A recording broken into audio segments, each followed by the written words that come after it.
Here is every juicy leak and rumor and everything you should expect at the Apple event happening on the 9th of September, so you wouldn't have to be kept on your toes. Hello, my name is Sumto Bright and I just spent countless hours going through lots of articles from very credible sources to make this video, so do leave a like if you find value.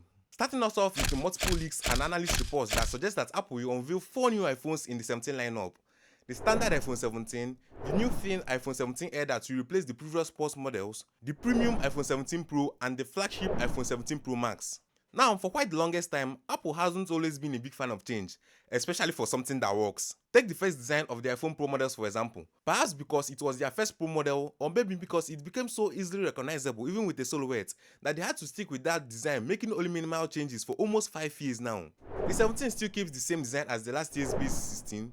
The 17 Air, which is Apple's first trial at making a thin iPhone, looks almost identical to the iPhone 16e, with the exception of being very thin and a new rectangular camera housing with rounded off corners at the very top. The camera housing also makes its way to the Pro and the Pro Max models, getting only larger to accommodate the triple camera setup. Still on the design category, Apple will very likely ditch the titanium alloy frame for all models except the 17 Air in favor of the traditional aluminium, with the Air retaining it to keep it lighter and strong.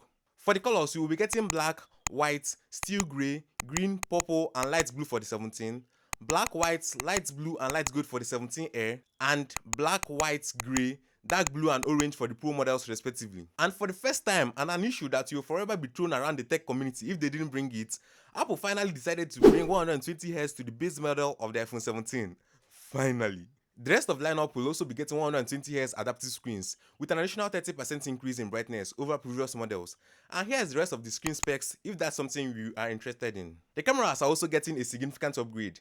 Not so much for the iPhone 17 with the standard wide and ultra wide lens, or the iPhone 17s single camera that Apple is trying to make as thin as possible. But for the Pro and Pro Max model, we're going to be getting a 48 megapixel sensor for all three lenses, wide, ultra wide and on telephoto, which is double the size of last year's 12 megapixel sensor. The telephoto on the Pro model is also rumored to reach up to 8 times from the current 5 times, and for the front facing cameras, we are going to be getting 24 megapixel lenses for all 4 models, which I can't really complain about. Apple is also rumored to have prioritized video for the Pro models, which is likely linked to the 8K and better video stabilization they are going to be bringing on, and that I am very excited for. All the 17 models are very likely to use the new A19 series chips, with the base 17 and Air using the slightly weaker A19s and the Pro models rocking the A19 Pro with much faster CPU, GPU and neural engine. The RAM sizes are also increasing as you will be getting 12 gigs of RAM for the Pro models, which is a step up from the previous 8 gig. For the base iPhone 17 and Air, the rumors are a bit of a mixed bag, with a majority being sure of 8 gigs of RAM and the rest is sitting of 12 gigs.